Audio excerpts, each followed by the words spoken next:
Hello dear student, I welcome you all in the subject concrete technology and subject code is 1615305. Let us see unit 2, that is properties of aggregate. In properties of aggregate, this is lecture number 3. My name is Daniel Swami. I am lecturer of Civil Department, James Polytechnic College, Aurangabad, Bihar. Let us discuss about the content of the lecture. In concrete technology, we will study about the properties of aggregate, as I have told the properties of aggregate in first two lectures, and in this lecture we will talk about test on coarse aggregate. Let us see test on aggregate. These are the 4 types of test which is done in aggregate for checking its quality of aggregate. The tests are crushing test, abrasion test, impact test, elongation and flakiness test. ये 4 तरह का जो test है जो quality of पता करने के लिए होता है कि एग्रीगेट का क्वालिटी क्या है, उसका स्ट्रेंथ क्या है, इसलिए ये 4 टेस्ट किया जाता है एग्रीगेट पे जो स्ट्रेंथ को बताए एग्रीगेट का। Now we will see aggregate crushing value और we can call as crushing test. According to IS code 2386 part 4, aggregate crushing value test on a coarse aggregate gives a relative measure of resistance of an aggregate crushing under gradually applied compressive load. That means that under compressive load in a standard condition, the crushing value test is proceeded by applying a compressive load on aggregate to find the strength of coarse aggregate. Coarse aggregate crushing value is a percentage by weight of crushed material obtained when test the aggregate are subjected to a specified load under a standard condition. Aggregate crushing value is a numerical index of strength of aggregate and it is used in construction of road and pavement. It means that this coarse aggregate is tested under standard condition or under compressive load to find the numerical index of the strength of aggregate which is going to be used in the construction of road and pavement. So crushing value test जो होता है वो strength find करने के लिए होता है कि एग्रीगेट में कितना स्ट्रेंथ है, क्योंकि वो जो एग्रीगेट है रोड बनाने के लिए या पेमेंट बनाने के लिए जो यूज़ होने वाला है, क्योंकि अगर उस पर कितना टन लोड वो सह सकता है गिट्टी, इसको नहीं चेक करते हैं। और अगर हम वो गिट्टी को हम रोड कंस्ट्रक्शन के लिए यूज़ करते हैं तो रोड को टूटने का डर रहता है, इसलिए हम लोग एग्रीगेट पे ये टेस्ट अप्लाई करते हैं, प्रोसीड करते हैं, क्योंकि हमको पता चलेगा कि ये एग्रीगेट कितना लोड सह सकता है। The apparatus used for crushing value: a steel cylinder of 15 cm with a plunger and the base plate, a straight metal temper rod of 16 mm dia, 45 to 60 cm long round at one end. जो एक rod रहता है वो 16 mm dia का रहता है rod, और 45 से 60 सेंटीमीटर लंबा रहता है, और उसका एक मुंह गोल रहता है जिसे हम टैम्पर करते हैं, जिससे हम कॉम्पैक्ट करते हैं एग्रीगेट को। A balance of capacity 3 kg readable and accuracy to 1 gram. जो हम लोग मेजरिंग लेते हैं, जो हम लोग तराजू लेते हैं, वो 3 kg तक मेजर करता है और एक्यूरेसी जो देता है वो 1 ग्राम तक एक्यूरेट देता है, उसको हम लोग लेते हैं बैलेंस कैपेसिटी के लिए। उसके बाद IS sieve size 12.5 mm, 10 mm and 2.36 mm का सीव लेते हैं, जो चलनी कहते हैं वो लेते हैं, इसको चाल के देखने के लिए कि उसमें से डिब्रिस जो निकला कि नहीं, ये अपैरेटस यूज़ करते हैं। उसके बाद कंप्रेसिव टेस्टिंग मशीन भी यूज़ करते हैं, दैट इज़ UTM मशीन। उसके बाद यूज़ करते हैं cylinder metal measuring of sufficient rigidity to retain its form under rough usage and 11.5 centimetre dia and 18 centimetre height. वो जो मतलब सिलेंडर का डाया जो है वो 11.5 सेंटीमीटर डाया रहता है और 18 सेंटीमीटर उसका हाइट रहता है। और डायल गाज जो मतलब यूटीएम मशीन में लगता है उसको हम यूज़ करते हैं कि बताता है कितना टन मतलब उस पर लोड अप्लाई हुआ। अभी देखेंगे, now we will see the procedure of crushing value. Coarse aggregate passing through 12.5 mm IS sieve and retained on 10 mm IS sieve are selected and heated at 100 to 110 degree Celsius for 4 hours and cooled at room temperature। क्या करते हैं कि मतलब हम लोग जो coarse aggregate लेते हैं उसको चालते हैं 12.5 mm से सीव से और 10 mm सीव से, और जो कोर्स एग्रीगेट 12.5 mm सीप से पास होकर 10 mm सीप पे जो रिटेन कर जाता है मतलब बच जाता है, उसको हम लोग 100 से 110 डिग्री सेल्सियस तक हम लोग 4 घंटे तक उसको गर्म करते हैं, हीट करते हैं। और उसको हीट करने के बाद 4 घंटे के बाद उसको एक रूम टेम्परेचर पे छोड़ देते हैं ठंडा होने के लिए। Put the cylinder in the position on the base plate and weight it. जो सिलेंडर होता है उसको बेस प्लेट पे डालने के बाद उसको वेट करते हैं, उसको हम लोग कहते हैं W1। So please keep in your mind that W is called as W as the cylinder position on the basement plate, और उसका वेट होता है W। Put the sample in 3 layers and each layer should be 25 stroke using the tampering rod. Care been taken in the case of weak material, not a breakage of particle, and weight it as W1। जो W1 है वो material को जब हम 3 layer में उसको डाल के टेम्पर करते हैं, कॉम्पैक्ट करते हैं, उसको हम लोग W1 कहते हैं। और जो कॉम्पैक्ट करते हैं उस क्या चीज़ से कॉम्पैक्ट करते हैं, आपको अपैरेटस बताए थे, अपैरेटस में बता रहे थे जो टेम्परिंग रोड होता है 16 से मतलब 30 सेंटीमीटर लॉन्ग 16 mm डाया का जो टेम्परिंग रॉड रहता है, उसे जो एक मुंह गोल रहता है उसको हम लोग पकड़ के हम लोग टेम्पर करते, कॉम्पैक्ट करते हैं एग्रीगेट को 3 लेयर में, और वो कि एयर वॉइड्स जो बिटवीन में एयर वॉइड्स जो रहता है वो ख़त्म हो जाए और हर जगह पे एग्रीगेट अच्छा से हो जाए, इसलिए उसको हम लोग बोलते हैं W1।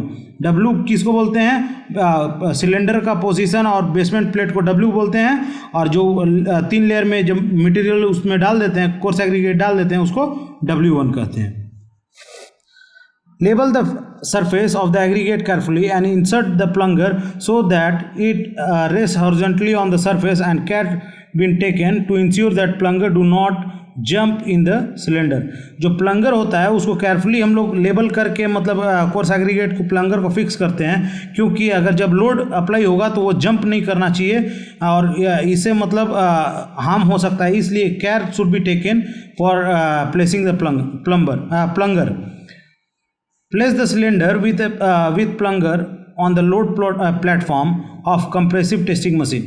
उसके बाद जब हम प्लंगर को उसके ऊपर रख देते हैं सिलेंडर के ऊपर में लेवल करके, तो वो प्लंगर के साथ बेसमेंट प्लेट के साथ उसको हम लोग कंप्रेसिव जहाँ लोड प्लेटफॉर्म है, जहाँ कंप्रेसिव लोड लगने वाला है, वहाँ उसको रखते हैं। applied load to a uniform rate so that the total load of 40 ton is applied in 10 minutes। 10 minute के अंदर यूनिफॉर्मली हम लोग लोड उस पर डालेंगे कि 10 मिनट के अंदर 40 टन लोड उस एग्रीगेट पे लग जाए। After that, release the load and remove the material from the cylinder। Sieve the material with 2.36 mm IS sieve and care been taken to be avoid loss of fineness।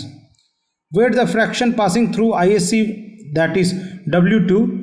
Calculate the aggregate crushing value। The ratio of weight of fine formed by the weight of total sample in each stage shall be expressed as percentage and the result being recorded to the first decimal point।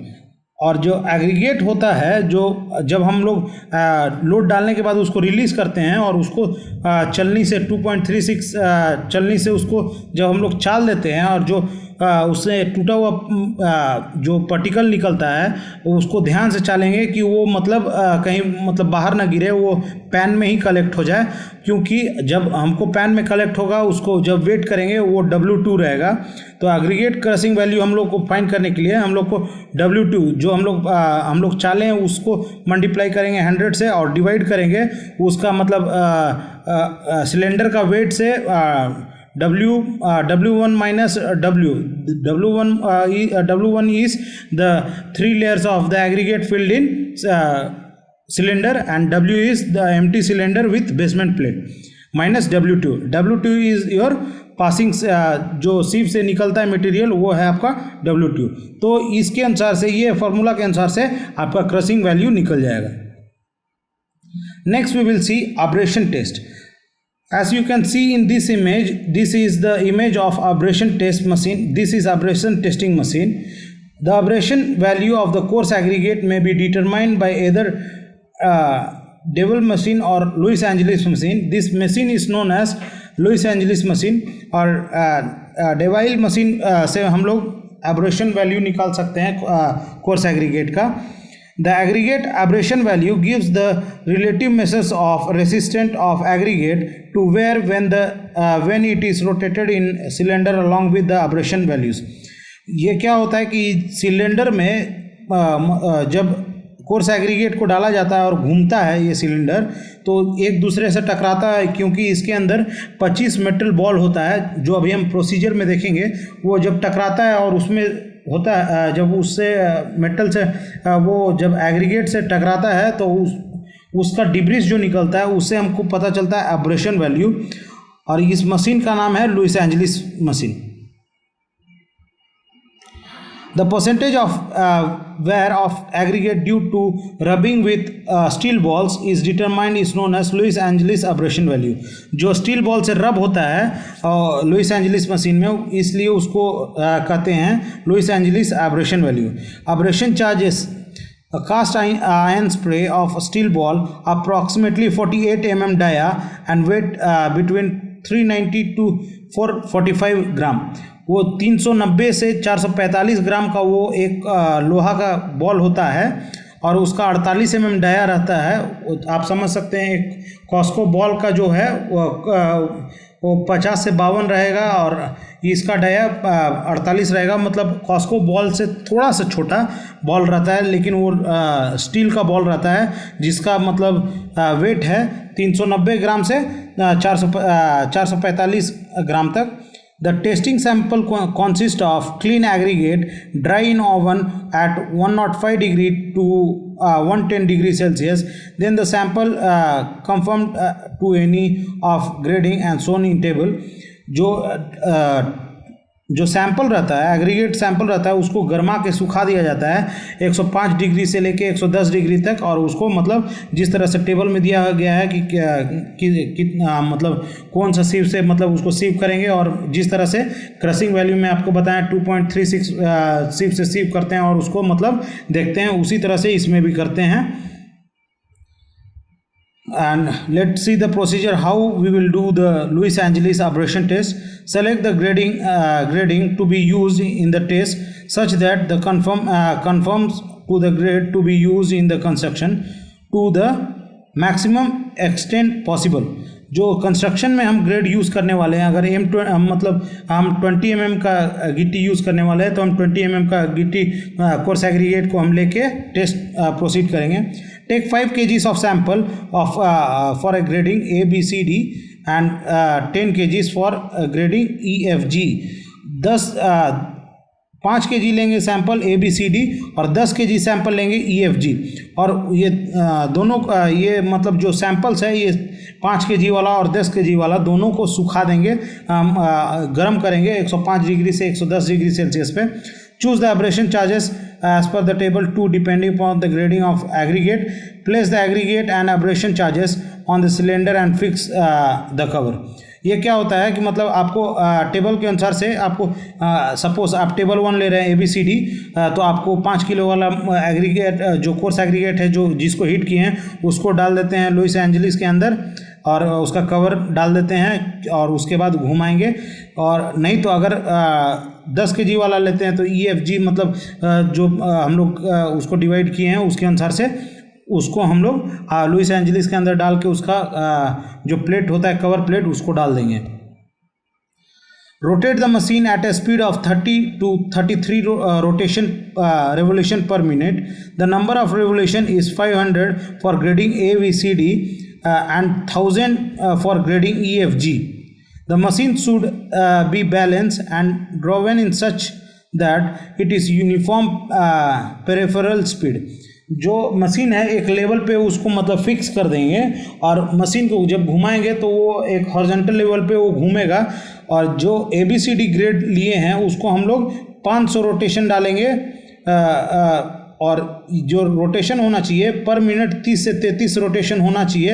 और जो EFG जो हम material लिए हैं 10 kilo का 10 kg लिए हैं उसको 1000 रोटेशन डालेंगे। The machine is stopped after the desired number of revolution and the material is discharged on to the tray. वो लुइस एंजलिस मशीन को घूमने से अब बंद करेंगे। बंद करने के बाद वो सारा मटेरियल को एक ट्रे में निकालेंगे।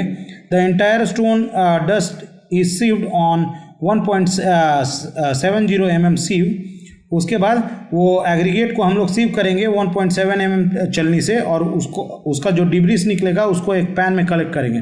The material coarse than 1.7 mm sieve is wasted dry in oven of 1.5 degrees Celsius to 110 degrees Celsius and weight the correct to 1 gram.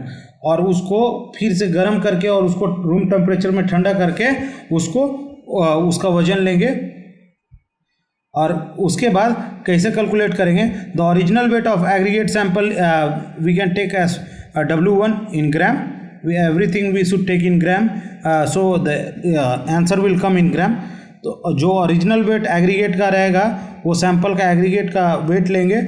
उसके बाद उसको W1 से डिनोट करेंगे। उसके बाद weight of the aggregate sample retain जो चलनी में बच जाता है what the sample will be retained in sieve that we will display as W2 weight passing 1.7 mm sieve।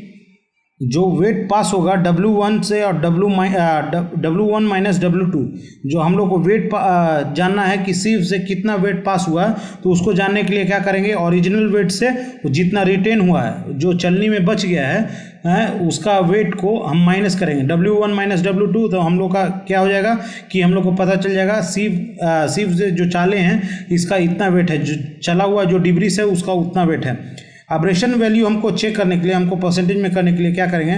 W1 minus W2 divided by W1 into 100। तो हम लोग का परसेंटेज निकल जाएगा कितना, मतलब परसेंटेज में मतलब उसका वेस्ट निकला है, एब्रेशन वैल्यू कितना है उसका। Next we will see the impact value of aggregate same as crushing value but here in impact value. Crushing value में क्या होता है कि क्रशिंग वैल्यू में यूटीएम मशीन पे मतलब हम लोग लोड डालते हैं, वेरएस इम्पैक्ट वैल्यू में क्या होता है कि हम लोग खुद एक लोड एक हाइट से गिराते हैं उस सिलेंडर में जिसमें एग्रीगेट भरा हुआ हो और उसको टैंपर कर देते हैं 3 लेयर में 25 बार टैंपरिंग रॉड से टैंपर करने के बाद उसको कॉम्पैक्ट करने के बाद और लोड जब उस पर गिराते हैं उसको कहते हैं impact value of aggregate. The aggregate impact value gives a relative measure of resistance to an aggregate to a sudden shock or impact, which in some aggregate differs from its resistance to the slow compressive load। क्या होता है कि different aggregate में उसका compressive load differ होता है कि कितना लोड उस पर गिरने से वो टूट जाए, उसी को कहते हैं impact value of aggregate. The apparatus used in impact value aggregate is, you can see this is the wetting machine and these are the sieve and this is the image of impact value where we will test the impact value of aggregate.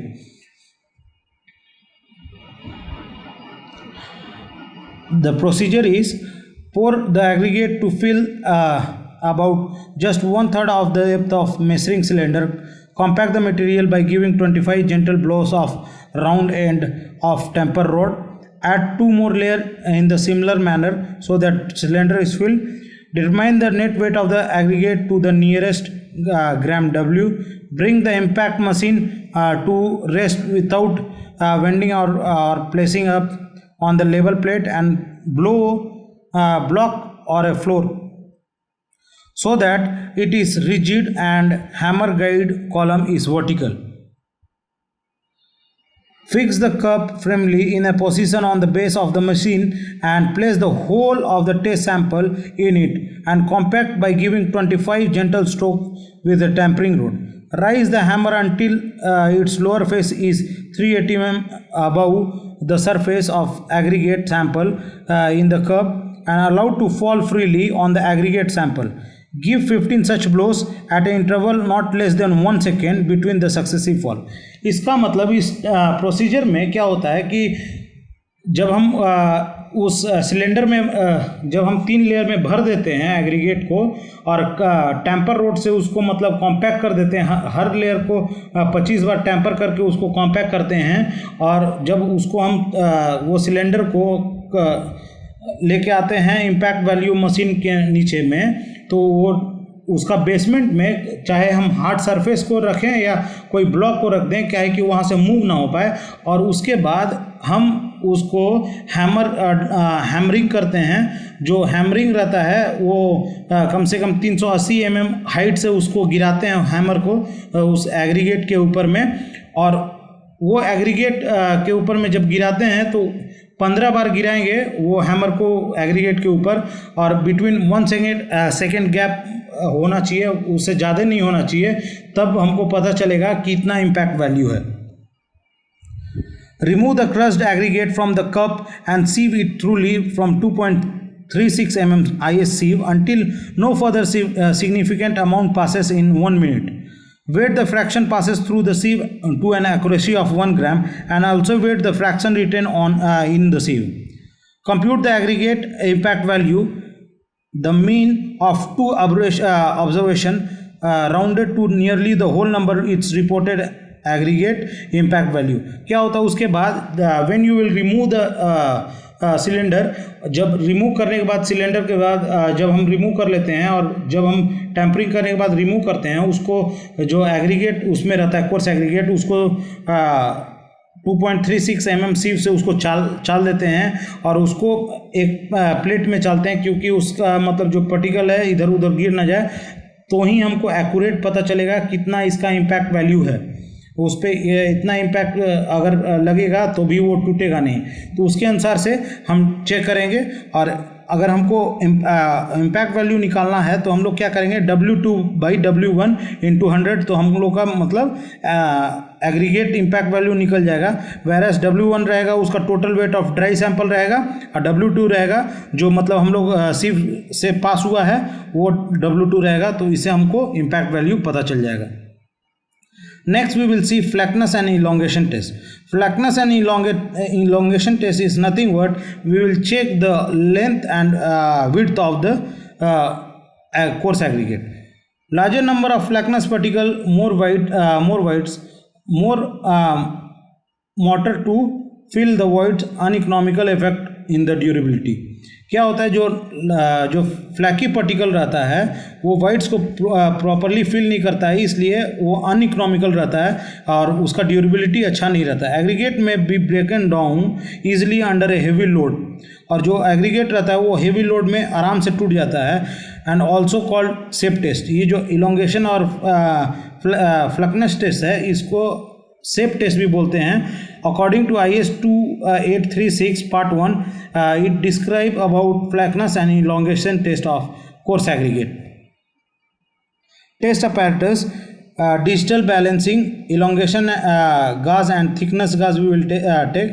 Testing sieve of size 63 mm, 50 mm, 40 mm, 31.5 mm, 25 mm, 20 mm, 16 mm, 12.5 mm and 10 mm, and as well as 6.3 mm we will take the sieve. ये इतना तरह का हम लोग छलनी को लेंगे और एक वेटिंग मशीन को लेंगे, एग्रीगेट सैंपल को लेंगे और इलोंगेशन गाज और थिकनेस गाज जो है वो प्लेट्स को लेंगे. ये है इलोंगेशन गाज और ये है थिकनेस गाज का. आप देख सकते हैं इमेज में, ये जो है इलोंगेशन गाज और ये है थिकनेस गाज जो आपको फाइंड करेगा कि कितना थिकनेस है, कितना इलोंग है. उसका प्रोसीजर देखेंगे. Take the aggregate sample which contain minimum 200 pieces of any fraction. Sieve the sample. Now weigh the aggregate retain on different sieve and noted down the total weight as W1. जो सीव से मतलब हम लोग सीव करेंगे, सीव करने के बाद हम लोग का जो एग्रीगेट कोर्स एग्रीगेट बचेगा उसको हम लोग W1 देंगे और इसके बाद एलोंगेशन और फ्लैटनेस टेस्ट में चेक करेंगे. This procedure is about flatness index. For determining flatness index the aggregate retain on sieve are separated. Now each aggregate is passing through the corresponding slot of thickness gauge. जो flatness index रहता है उसमें मतलब वो slot के अनुसार से पास करेंगे कि कितना स्लॉट में कितना गिट्टी पास हुआ. For finding flatness index we should calculate W1 by W2 into 100. We will get the percentage of flatness index, whereas W1 will be the weight of aggregate passing through the slot and W2 will be the weight of the sample. Or in this procedure we will see the elongation index. For determining the elongation index, the aggregate written on the sieve are separated. Then each aggregate piece is passing through the corresponding slot of length gauge. उसके बाद ये हम aggregate को पास करेंगे उसका length गाज के अनुसार से कि कौन सा लेंथ गाज में वो पास हो जा रहा है. For finding elongation index we should calculate W1 divided by W2 into 100. We will get the percentage of elongation index, where as W1 is the weight of aggregate retain in length gauge and W2 will be the total weight of aggregate. The summary of my topic is all about testing of coarse aggregate, which we learn in crushing test, abrasion test, impact test, fluxness and elongation test. These are the 4 tests which we have done for coarse aggregate to finding the impact value, finding the strength, finding the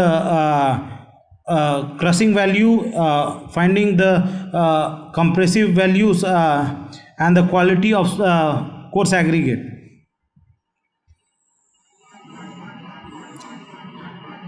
I have referred from online source, Ritu publication book and MSCT book.